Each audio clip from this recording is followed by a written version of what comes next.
ગાંધીનગરમાં ટાઇફોઇડના કિસ્સાઓ એ ચિંતાજનક છે.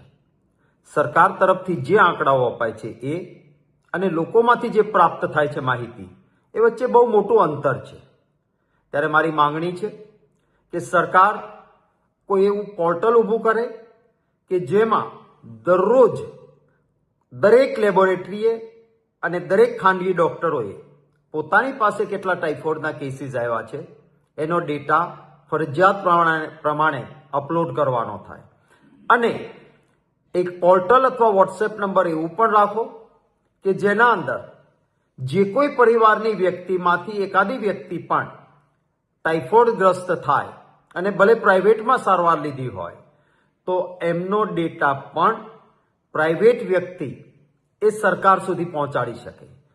ટાઇફોઇડના આ કિસ્સાઓનો સાચો આંકડો જાણવો બહુ જરૂરી છે, કારણ કે જો એક કોઝ નહીં મળે આપણને અને આગોતરું આયોજન નહીં કરીએ તો આ ટાઇફોઇડના દર્દીઓના વિસ્તારોમાં પરિવારમાં બીજા કિસ્સાઓ પણ જોવા મળશે. જે એસ ટાઇફી નામનું બેક્ટેરિયા એ ઘણું ડેન્જરસ કહી શકાય એ પ્રકારના બેક્ટેરિયા હોય છે અને એ કિસ્સાઓને આપણે લીફાફોફી ન કરી શકાય. એસ ટાઇફી અથવા તો બેક્ટેરિયા અથવા ટાઇફોઇડ માટે જે જવાબદાર બેક્ટેરિયા છે એ મોટા ભાગે પાણી દૂષિત હોવાના કારણે પ્રાપ્ત થાય છે.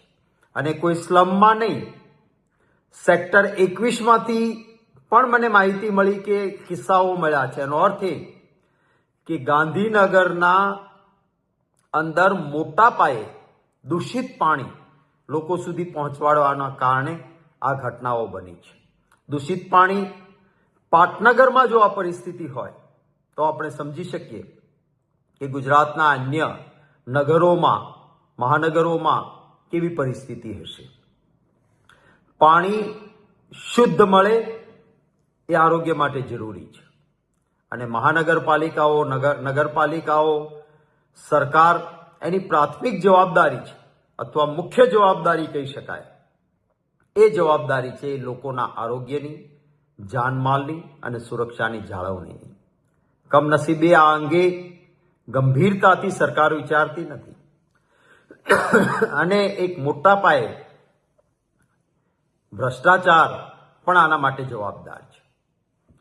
સતત મળતા લોકોમાંથી જે માહિતી પ્રાપ્ત થાય છે, જે કોન્ટ્રાક્ટરો પણ કહે છે કે એક ભય મુક્ત ભ્રષ્ટાચાર, કોમ્પિટિશનમાં ટેન્ડર લાગે તો એ પછી